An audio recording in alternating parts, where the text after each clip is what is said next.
আমরা যে হোমিওপ্যাথি চিকিৎসা করছি তার গ্রহণযোগ্যতা কতটা? 30 থেকে 38 বা 40 এই সময়টা, এখানে এই সময়টা দেখেছি আজকাল দিনে প্রচন্ড পরিমাণে হার্ট অ্যাটাক হচ্ছে। মানে প্রত্যেকদিন নিউজে কেউ না কেউ হার্ট অ্যাটাকে আক্রান্ত হচ্ছে। তো এটার মানে কি, মানে আমরা আগে থেকে কি বুঝবো যে এটা হার্ট অ্যাটাক হচ্ছে বা হবে, বা এর লক্ষণ বা এর প্রতিকার? নমস্কার, আমি দেবজিৎ। আজকে আমাদের এই অনুষ্ঠানটি মূলত হোমিওপ্যাথিক চিকিৎসা নিয়ে।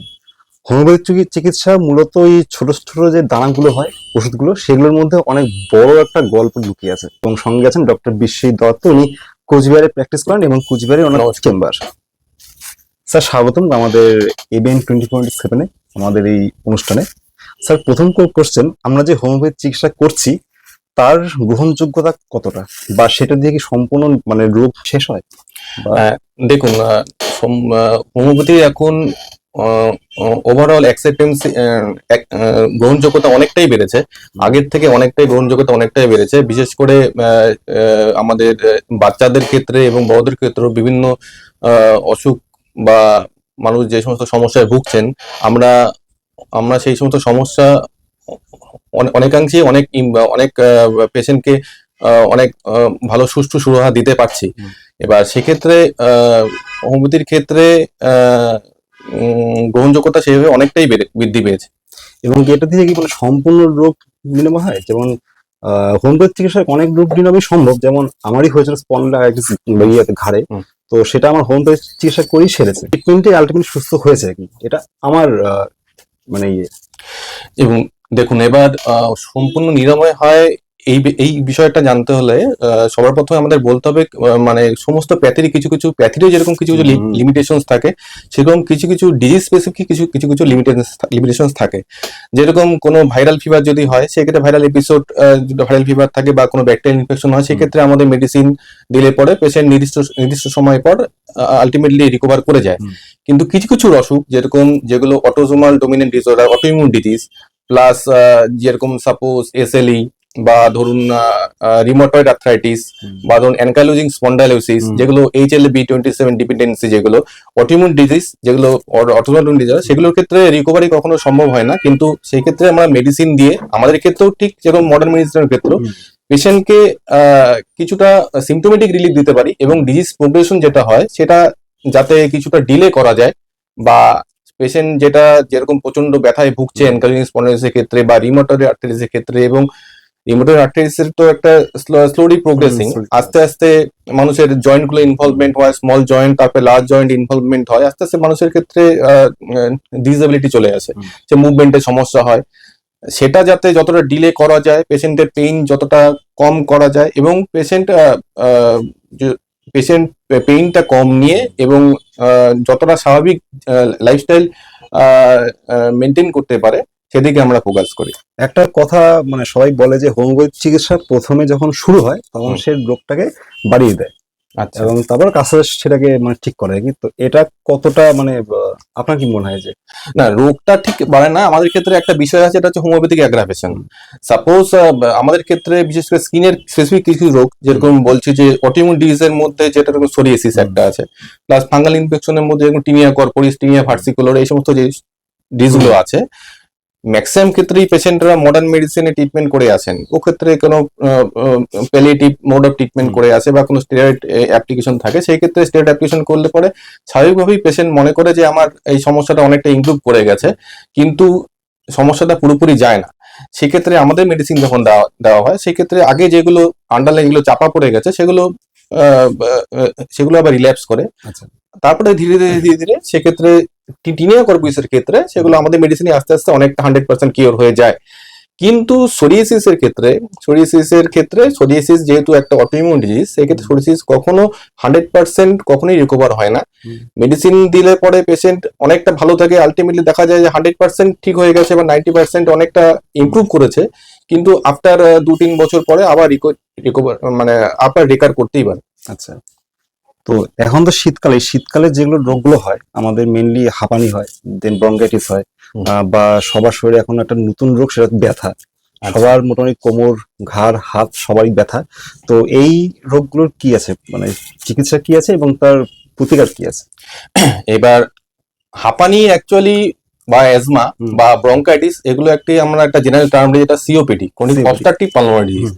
মানে আমাদের যেটা এয়ারওয়েজ আছে, এয়ারওয়েজে কোনো কারণে কোনো অ্যালার্জেন বা কোনো সেকেন্ডারি ব্যাকটেরিয়াল ইনফেকশন, যদি ক্রনিক ইনফেকশন থাকে সেক্ষেত্রে কোনো ইনফ্লামেশন, সেক্ষেত্রে যেটা আমাদের ব্রঙ্কিয়াল যেটা টিউব আছে কোনো কোনো যদি ন্যারো হয়ে যায় সেক্ষেত্রে আমাদের ব্রঙ্কাইটিস, অ্যাকুট ব্রঙ্কাইটিস হয়, ক্রনিক ব্রঙ্কাইটিস হয়। হুম। অ্যাজমার ক্ষেত্রে আমরা অ্যালার্জিক নন অ্যালার্জিক দুটো ভাগে ডিভাইড করি। আচ্ছা।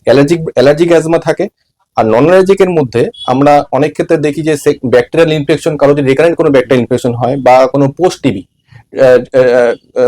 যদি ব্যাকটেরিয়াল ইনফেকশন হয় সেক্ষেত্রে অনেক ক্ষেত্রে সেকেন্ডারি অ্যাজমা মানে নন অ্যালার্জিক অ্যাজমা ডেভেলপ করতে পারে, বা এক্সারসাইজ ইনডিউসড অ্যাজমা হয়, বা কিছু কিছু সিজনাল অ্যাজমা হয়। সেক্ষেত্রে অ্যাজমা বা ব্রঙ্কাইটিসের ক্ষেত্রে অ্যাকুট ব্রঙ্কাইটিস কোনো ব্যাকটেরিয়াল ইনফেকশন হলো সেক্ষেত্রে বাচ্চাদের ক্ষেত্রে ব্রঙ্কাইটিস ডেভেলপ করে। আর ক্রনিক ব্রঙ্কাইটিসের ক্ষেত্রে জেনারেলি যারা স্মোকার্স থাকে, ক্রনিক স্মোকার, সেই ক্ষেত্রে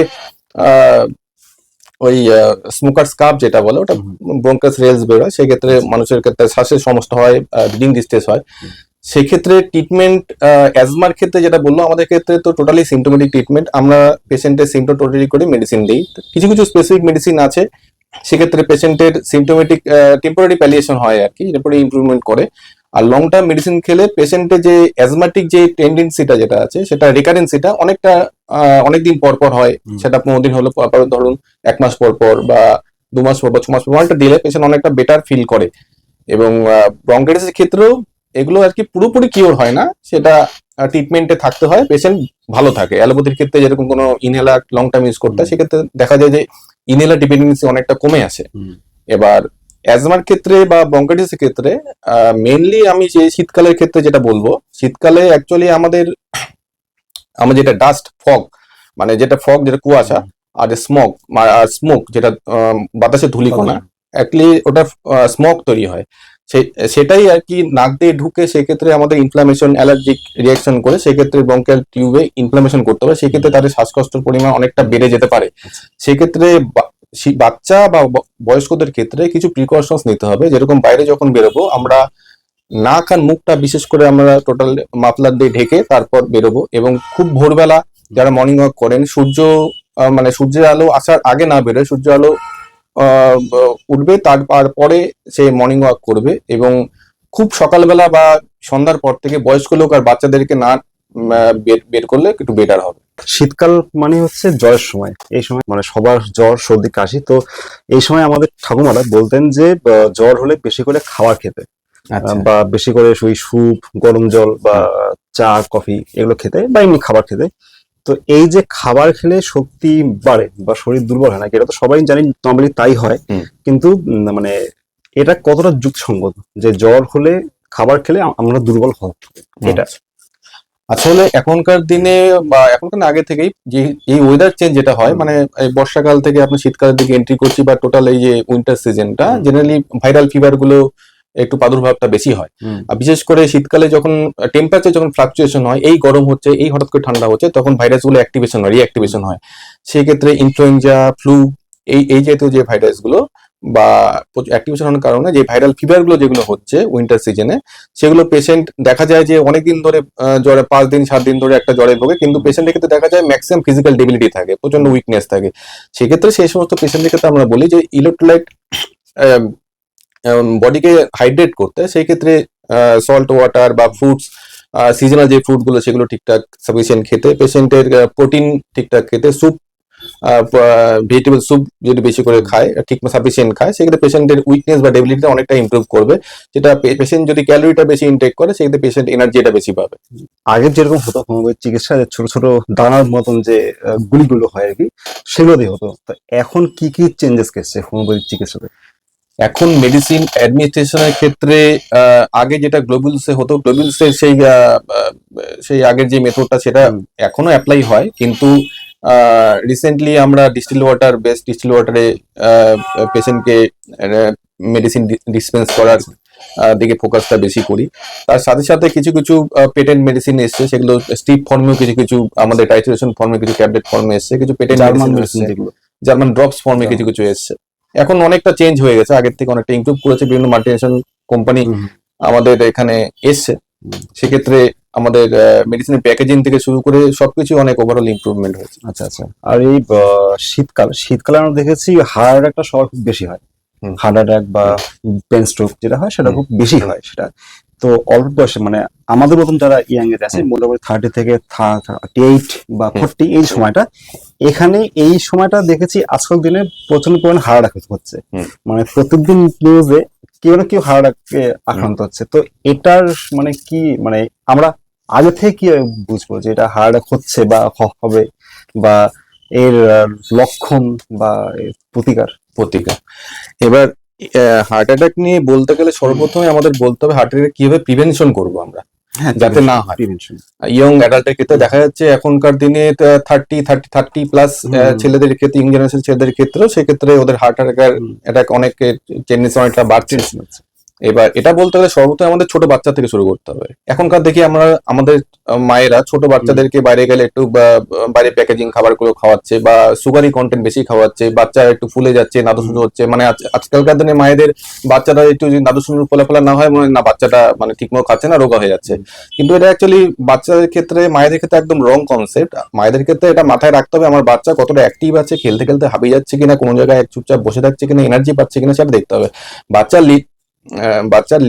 লিন থিন হোক, সেটা অবশ্যই, সেটা লিন থিন থাকাই সব থেকে বেটার। এই যদি সেটার কথা চিন্তা করে পাশের বাড়ির লোক কি বলছে আপনার বাচ্চা রোগা, সেটি চিন্তা করে আমরা যদি প্যাকেট জাতীয় খাবার বেশি করে খাওয়াচ্ছি, কিছু ফর্মুলা মিল্ক খাওয়াচ্ছি, সেক্ষেত্রে প্রচুর সুগার কন্টেন্ট থাকে, বাচ্চার ক্ষেত্রে ওবেসিটি হয়ে আসছে। ইন ফিউচার ফাস্টফুড যদি বেশি খায়, চকলেটে প্রচুর পরিমাণে পাম অয়েল থাকে, সেক্ষেত্রে খারাপ কোলেস্টেরলের পরিমাণ বাচ্চাদের ছোটবেলা থেকেই আমরা বাড়িয়ে দিচ্ছি। সেক্ষেত্রে ওরা বড় হওয়ার পরে ওদের ক্ষেত্রে একটা হার্ট ডিজিজ হওয়ার, একটা ডায়াবেটিস বা হরমোনাল থাইরয়েড প্রবলেম হওয়ার একটা প্রবণতা বেড়ে যায়। এবার ইয়ং জেনারেশনের ক্ষেত্রে আমি যেটা বলবো, সর্বপ্রথম আপনাদের প্রত্যেকের ক্ষেত্রে লাইফস্টাইল মডিফিকেশন করতে হবে। আফটার 30 কিছু রুটিন হেলথ চেক আপ করতে হয়। জেনারেলি যারা একটু ফ্যাটি ফ্ল্যাবি পার্সন যারা আছে তাদের ক্ষেত্রে প্রথমেই ফোকাস রাখতে হবে আমাদের ফ্যাটটা ঝরিয়ে ফেলতে হবে, আমাদের ওয়েটটা বিএমআই বডি মাস ইন্ডেক্স 25 এর নিচে রাখতে হবে আমাকে। সেক্ষেত্রে কি হবে, আমাকে প্রচুর ওয়ার্কআউট করতে হবে, দৈনিক অন্তত 30 মিনিট করে সপ্তাহে 5 দিন আমাকে ওয়ার্কআউট করতে হবে, আমাকে হাঁটতে হবে, কেউ যদি সাঁতার কাটতে হবে, কার্ডিও এক্সারসাইজ করতে হবে, ওয়েট ট্রেনিং এক্সারসাইজ করলে পরে অবশ্যই ভালো। সেক্ষেত্রে ওয়েট যদি কন্ট্রোল করা যায়, সেই ক্ষেত্রে আমাদের বডিতে ইনসুলিন সেন্সিটিভিটি অনেকটা বাড়ে, সেই ক্ষেত্রে ডায়াবেটিস হওয়ার চান্স অনেকটা কমে, হার্ট ডিজিজের চান্স অনেকটা কমে। এবার আফটার 30 আপনাদেরকে জেনারেলি রুটিন কিছু হেলথ চেক আপ, যেরকম থাইরয়েড, HbA1c, ব্লাড গ্লুকোজ ঠিকঠাক রয়েছে কিনা, সেই ক্ষেত্রে একটা লিপিড প্রোফাইল করে নেওয়া, একটা ইসিজি করে নেওয়া, একটা চেস্ট এক্সরে করে নেওয়া। লিপিড প্রোফাইলের ক্ষেত্রে বিশেষ করে কোলেস্টেরলটা, এলডিএলটা, ট্রাইগ্লিসারাইড একটু মেনটেন রাখা, প্রত্যেকের ক্ষেত্রে কায়িক পরিশ্রম বেশি করা, স্মোকিংটা একদম অ্যাভয়েড করা। অনেকের ক্ষেত্রে দেখা যায়, কিছু কিছু ক্ষেত্রে দেখা যাচ্ছে যে কিছু কিছু পার্সনের ক্ষেত্রে বলছে যে তারা ফ্যাটি ফ্ল্যাবি নয়, লিন, তবুও তাদের হার্ট অ্যাটাক হয়ে যাচ্ছে পেশেন্টের ক্ষেত্রে, তবু কোনো স্মোক করে না। সেই ক্ষেত্রে রিসেন্ট কিছু একটা স্টাডিতে দেখা যাচ্ছে যে লাইপোপ্রোটিন এ বলে একটা কম্পাউন্ড আছে, যেটা এলডিএল এর লো ডেন্সিটি লাইপোপ্রোটিনের একদম কাছাকাছি স্ট্রাকচারাল যে গঠনগত যে ফিগারটা, সেটা প্রায় কাছাকাছি। কিন্তু দেখ, প্রত্যেকটা একটা লাইপোপ্রোটিন এ একটা জেনারেল একটা হেলথ দেখে নিতে নেওয়া দরকার। তাদের ক্ষেত্রে যদি টোটাল কোলেস্টেরল ঠিকঠাক থাকে, এলডিএল ঠিকঠাক থাকে, বা এইচডিএল নর্মাল রেঞ্জে থাকে, ট্রাইগ্লিসারাইড নর্মাল রেঞ্জে থাকে, তবুও যদি লাইপোপ্রোটিন এ যদি বেশি থাকে, এটা একটা জেনেটিক্যাল একটা ফ্যাক্টর, হেরিডিটি একটা ব্যাপার থাকে। লাইপোপ্রোটিন এ যদি বেশি থাকে, সেক্ষেত্রে তাদের ইন ফিউচার হার্ট ডিজিজ বা হার্ট অ্যাটাক হওয়ার প্রবাবিলিটি অনেকটা বেশি। আচ্ছা, তাদের সাথে তারা যদি কো ফ্যাক্টর গুলো থাকে, তাদের ডায়াবেটিস থাকে বা হাইপার টেনশন থাকে, তাদের অবশ্যই সচেতন হতে হবে। আচ্ছা আচ্ছা। এবং হার্ট অ্যাটাক হচ্ছে আমি বুঝবো কি করে? সেক্ষেত্রে পেশেন্টের ক্ষেত্রে প্রথমে সেন্ট্রালাইজ চেস্ট পেইন হবে। চেস্ট পেইনটা হবে, যত হাঁটবো তত চেস্ট পেইন তত বাড়বে। আচ্ছা, চেস্ট পেইন অনেক ক্ষেত্রে পেশেন্টের সোয়েটিং হবে। চেস্ট পেইনটা আপার জ অব্দি শিফট করবে, অনেক ক্ষেত্রে বা হাত অব্দি রেডিয়েশন আসে। স্যার, গ্যাস্ট্রিকের ব্যথা আর হাড়ের ব্যথা, এটা মানে বোঝার কি আছে মানে লাইক অনেকে তো গ্যাস্ট্রিক ব্যথাও তো এই জায়গাতে হয় আর হ্যাঁ। ঘাড়ের ব্যথাও এখানটাই হয়। হুম। তো এটার মধ্যে দুটোর মধ্যে মানে দুটো Gastric-এর- ব্যথার মধ্যে আচ্ছা, গ্যাস্ট্রিকের ব্যথা আর হার্টের ব্যথার মধ্যে বেসিক ডিফারেন্স হচ্ছে কি, হার্টের ব্যথা জেনারেলি আপনার হাঁটলে পরে বাড়বে, আচ্ছা এক্সারশন ইন্টলারেন্স হয়, শর্টনেস অফ ব্রেথ হয়, অনেক ক্ষেত্রে হাঁটলে পরে বুকে ব্যথা, রেট্রোস্টার্নাল পেইন, প্রচন্ড চাপ চাপ ধরা ব্যথা, আচ্ছা এবং কিছুক্ষণ অনেকক্ষণ ধরে স্থায়ী হয়। আচ্ছা তারপরে সেটা নাইট্রোগ্লিসারিন দিলে পরে পেইনটা অনেকটা রিলিফ হয়, কিন্তু গ্যাসের ট্যাবলেট খেলে ব্যথাটা কমে না। হুম হ্যাঁ, আর গ্যাসের ব্যথা তো সেক্ষেত্রে এক্সারশনের মানে হুম গ্যাসের ওয়াকিং এর সাথে বা রানিং এর সাথে বা সিঁড়িতে ওঠানামার সাথে কোনো সম্পর্ক নেই, এটাই বেসিক ডিফারেন্স থাকে। ওকে ওকে। তো এখনো যারা কাছে মানে অনেকের বা আমারও যে এলোপ্যাথিক যেখানে উত্তর দেয় যে মানে যেখানে চিকিৎসা শেষ সেখানে লোকের একটা বিশ্বাস হয় যে না হোমিওপ্যাথিতে আর একটু ট্রিটমেন্ট করে দেখি যে হয়তোবা সারতে পারে। আচ্ছা তো এই বিষয়ে আপনার কি মতামত? আচ্ছা। মানে আমি অনেকেই দেখেছি যারা মানে ক্যান্সার আক্রান্ত হয়েছে, তো এলোপ্যাথিতে হয়তো বলে দিয়েছে না হয়তো লাস্ট স্টেজ, তো তারা হোমিওপ্যাথিতে আরেকবার ট্রাই করছেন আর কি। তো এটা বা শুধু ক্যান্সার না যে কোনো কিছু কিছু ক্যান্সারের ক্ষেত্রে কিছু কিছু স্টেজ হয়, ফার্স্ট, সেকেন্ড, থার্ড, ফোর্থ, কিছু কিছু ক্ষেত্রে third A B, 4A 4B, একটু ক্লাসিফিকেশন ডিফারেন্ট থাকে। এবার বিষয়টা হচ্ছে যদি ক্যান্সারের ফার্স্ট স্টেজে থাকে সেক্ষেত্রে মেডিসিন দিয়ে আগের অবস্থায় ফিরে আসা সম্ভব, সেটা অ্যালোপ্যাথির ক্ষেত্রেও তাই, আমাদের হোমিওপ্যাথির ক্ষেত্রেও তাই। এবার একটা ক্যান্সার কোনো ম্যালিগনেন্সি যখন মেটাস্টেসিস করে যায় বা এক জায়গা থেকে আরেক জায়গায় শিফট হয়ে যায়, সেক্ষেত্রে চান্সেসটা মানে রিকভারি চান্সেসটা যথেষ্টই কম। সেক্ষেত্রে অ্যালোপ্যাথির ক্ষেত্রে যেরকম ওরা রেডিয়েশন দেয়, কেমোথেরাপি ইউজ করে, আমাদের ক্ষেত্রে হয়তো কেমোথেরাপি বা রেডিয়েশনের সেই যে কষ্টটা, সেই কষ্টটা অনেকটা রিলিফ হয়, এবং পেশেন্টের সার্ভাইভাল রেট ডিফারেন্ট ম্যালিগনেন্সির ক্ষেত্রে ডিফারেন্ট থাকে, কিছু ক্ষেত্রে 3 ইয়ার্স বা 5 ইয়ার্স, আমাদের মেডিসিন কেউ 3 বছর 5 অব্দি। না আমার সাথে ক্যান্সার নয়, আমি সেটা মানে একটা এক্সাম্পল বললাম। তো নর্মালি আমাদের যারা যেরকম আমার যেরকম সার্ভাইকাল স্পন্ডিলাইটিস হয়েছিল, আমি প্রচুর এলোপ্যাথি ট্রিটমেন্ট করিয়েছি। তো সেখানে কিছুটা ঠিক হয়েছিল, কিন্তু পরে যেটা সম্পূর্ণ যে আমার কিওরটা সেটা এই হোমিওপ্যাথি চিকিৎসা করেই হয়েছে আলটিমেটলি। তো এখানে একটা ভরসা আছে যে যেখানে এলোপ্যাথিক উত্তর দেয় সেখানে হোমিওপ্যাথিক থেকে একটা আশা শুরু বলছি। তো এবার দেখুন, এবার স্পন্ডিলাইটিস আর স্পন্ডাইলোসিস তার টোটালটা ডিফারেন্ট। এবার স্পন্ডিলাইটিস হচ্ছে কি অ্যাকচুয়ালি ইনফ্লামেটরি আর্থ্রাইটিস, এবং স্পন্ডাইলোসিস হচ্ছে ডিজেনারেটিভ আর্থ্রাইটিস। জেনারেলি 40 ইয়ার্স এর নিচে যেটা হয় সেটা হচ্ছে স্পন্ডিলাইটিস আর্লি ডেভেলপ করে, স্পন্ডাইলোসিস হচ্ছে লেট 40-এর পর থেকে হয়, যেটা ডিজেনারেটিভ আর্থ্রাইটিস, যেখানে ইরোশন হয়, সেখানে ক্ষয়ে যায় বা কুশনগুলো ক্ষয়ে যায়। আর ইনফ্লামেটরি আর্থ্রাইটিস আর স্পন্ডিলাইটিস এটা হচ্ছে HLA-B20 ডিপেন্ডেন্ট অ্যানকাইলোজিং স্পন্ডাইলাইটিস আলাদা।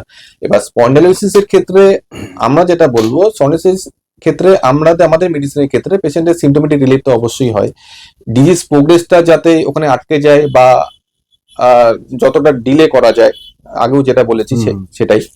প্লাস অ্যালোপ্যাথিক ওষুধের ক্ষেত্রে এই ক্ষেত্রে পেইন কিলার খাওয়া বা ওরা প্রিগালপিন বা ওই টাইপের ওষুধ দেয়, দীর্ঘদিন ধরে ওষুধ খেলে পরে একটা সাইড এফেক্ট একটা চান্স থাকে, সেই ক্ষেত্রে অনেকটা রিলিফ পাওয়া যায় আমাদের মেডিসিনের ক্ষেত্রে। এবং তার সাথে সাথে স্পন্ডাইলোসিসের ক্ষেত্রে আমরা বলি কিছু স্পাইনাল মোবিলিটি এক্সারসাইজ, সেগুলো যদি মেনটেন করে থাকে তো পেশেন্ট অনেকদিন ভালো থাকে। আচ্ছা, যারা ওভার ওয়েটের কাছে বা পিসিওডি, তো তারা অনেকে সময় দেখা যায় যে ওদের প্রি ডায়াবেটিক একটা থাকে, মানে একটা হয়তো হচ্ছে বা হবে এরকম একটা লক্ষণ থাকে ওদের। তো সেক্ষেত্রে কি কি বলবেন? প্রি ডায়াবেটিস মানে কি ম্যানেজমেন্ট, মানে ডায়াবেটিস যাতে না যায়। একটু আগে আমি যেটা বললাম হার্ট ডিজিজ প্রসঙ্গে, যে আফটার 30 প্রত্যেকে একটা রুটিন হেলথ চেকআপের মধ্যে থাকা উচিত। সেই ক্ষেত্রে একটা পার্সনের কারো যদি জেনেটিক্যাল একটা ব্যাকগ্রাউন্ড থাকে, যে তাদের বাবা বা মায়ের ক্ষেত্রে টাইপ 2 ডায়াবেটিসের একটা আছে হেরিডিটারি, তবে তাকে আফটার 30 অবশ্যই সচেতন হতে হবে। কোন দিকে সচেতন হতে হবে? আমি যে খাবারগুলো খাবো, ফাস্টফুড একদম অ্যাভয়েড করব, সুগার কন্টেন্ট একদম অ্যাভয়েড করব, আটা ময়দার খাবার একদম অ্যাভয়েড করব, এবং আমাকে সপ্তাহে 150 মিনিট আমাকে ওয়ার্কআউট করতে হবে, পার ডে 30 মিনিট হিসাবে আমাকে হাঁটতে হবে, শারীরিক পরিশ্রম করতে হবে। বসে থাকা কাজ যারা করে, একটানা 30 মিনিট বসে থাকার পর 2 মিনিট হাঁটাচলা করে আবার বসে আবার কাজে যাতে ফোকাস করে, সেদিকে সচেতন হতে হবে। এবার শারীরিক পরিশ্রম করতে হবে, আমরা ক্যালোরি ততটুকু নিব যত পরিমাণ আমরা বার্ন করব, এবং সেই ক্ষেত্রে পেশেন্টকে প্রসেস ফুডটা একদম অ্যাভয়েড করতে হবে সেই সমস্ত পার্সনদের ক্ষেত্রে এবং সব থেকে বড় কথা হচ্ছে গিয়ে ওয়েট ম্যানেজমেন্ট, BMI 25 এর নিচে রাখা, স্ট্রেস দূরে রাখা, এবং লাইফস্টাইল মডিফিকেশন তো সেটা ব্যাপারটা আছেই। এবং এবং আমরা যে একটা হেলদি যেটা প্লেট যেটা বলি আমরা, একটা টোটাল থালাকে যদি আমি আহ, একটা টোটাল থালাকে যদি 100% ধরি, হুম। সেক্ষেত্রে আমাদের 50%টাকে আমাদেরকে গ্রিন লিফি ভেজিটেবলস এ ফিল আপ করতে হবে। রেস্ট অফ 50%কে 25% পার্ট করে 25% আমি কার্বোহাইড্রেট নেবো, বাকি 25% আমরা প্রোটিন নেবো, এইভাবে। এবার খাবারের মধ্যে ব্রেকফাস্ট হেভি করব, হুম। লাঞ্চ একটু কম, এবং ডিনারটা রাত্রি 7টা থেকে 8টার মধ্যে কমপ্লিট করতে হবে। রাত্রি 7টা থেকে 8টা মানে আমরা বলি ইন্টারমিডিয়েট ফাস্টিং, রাত্রি 7টা থেকে 8টা, সকালবেলা 8টা, এই 12 ঘন্টা আমাদের ফাস্টিংটা থাকতে হবে। আচ্ছা। তাহলে আমাদের ক্ষেত্রে অনেক ক্ষেত্রে ফ্যাট বার্ন বা এই সমস্ত হরমোনাল মানে ইনসুলিন রেজিস্ট্যান্সটা অনেকটা আমাদের আটকাতে পারবো আর কি। আচ্ছা। আর প্রি ডায়াবেটিস আমি তাদের ক্ষেত্রে বলবো যাদের ক্ষেত্রে দেখা যায় ফাস্টিং ব্লাড গ্লুকোজ 100 to 125 এর মধ্যে আছে, হুম। আর যাদের post prandial blood glucose 140 to 199 এর দিকে আছে, AGA1C আপ টু 5.7 to 6.5 এর মধ্যে আছে। তাদেরকে তখনই সচেতন হতে হবে, যারা প্রি ডায়াবেটিস আছে তাদেরকে কায়িক পরিশ্রম বেশি করতে হবে, প্রচুর ওয়ার্কআউট করতে হবে, খাবারের মধ্যে সচেতন হতে হবে। সেক্ষেত্রে ফাস্ট ফুড, প্রসেস ফুড একদম বন্ধ করতে হবে, গ্রিন লিফি ভেজিটেবল প্রচুর পরিমাণে খেতে হবে। ফ্রুটস এর ক্ষেত্রে সিলেক্টিভ কিছু কিছু ফল খেতে পারে, সেটা সিঙ্গেল ফ্রুট খেতে হবে। এবার একদিন আমি একটা আপেল খেলাম, একদিন একটা পেয়ারা খেলাম, একদিন একটা নাশপাতি খেলাম, বা একদিন একটা কমলা খেলাম। আম, কাঁঠাল এই জাতীয় খাবারগুলো একদম অ্যাভয়েড করতে হবে, তরমুজ, আনারস এগুলো। ফলের মধ্যে সাইট্রাস ফ্রুটটা যতটা খেতে পারে, সিঙ্গেল ফ্রুট খেতে হবে আর কি। সেদিকে ফোকাস করতে হবে। সে যদি ওয়ার্কআউট ঠিক মতো করে, সেই লাইফস্টাইল যদি মেনটেন করে চলে, সেক্ষেত্রে হয়তো ডায়াবেটিসটা প্রি ডায়াবেটিস থেকে ডায়াবেটিস হওয়ার যে প্রবাবিলিটিটা, সেটা হয়তো যেটা 2 বছর 3 বছর পরে আছে, সেটা হয়তো 8 বছর 10 বছর পরে। আচ্ছা আচ্ছা আচ্ছা আচ্ছা।